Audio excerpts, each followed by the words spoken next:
Jangan lupa follow tau. Sebenarnya siapa kau, Fia? Aku orang biasa je lah. Hello. Hello. Hello juga. Hampa buat apa? Aku tanya Fia ni. Aku pula. Dah lah hampa ni aku lapar. Jomlah pergi kantin.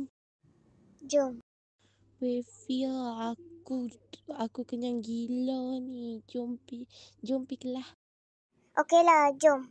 Woi, awak hampa masuk lewat. Sibuk lah hang ni.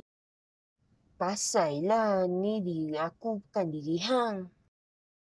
Pasal Kak Hang balik lah. Diam, woi. Sudahlah. Hampa nak ribut apa? Dah, jom pi duduk. Okey. Jom. Nia, Ya, aku nak ayah hang boleh? ambil lah untuk hang je boleh. Semua boleh. Weh, Fia nak pinjam kipas boleh? Ambil lah. Tak boleh. Thank you, Fia. Woi, Pina. Dah ambil. Okey. Assalamualaikum, murid-murid.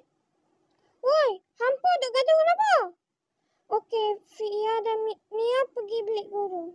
Kenapa? Anak cakap lah, pergi je lah. Korang dua jadi pengawas. Fia pengawas sekolah, Nia pengawas sekolah. Okey, cikgu. Fia, aku tak sangka kita jadi pengawas. Ha. Fia, jom balik. Jom balik, Fia. Esok hang mai sekolah, okey? Bye, Fia. Jumpa petang ni. Okey, bye, Fia. Umi, kakak jadi pengawas sekolah. Wah, bagus. Mak, kakak jadi pengawas sekolah, Mak.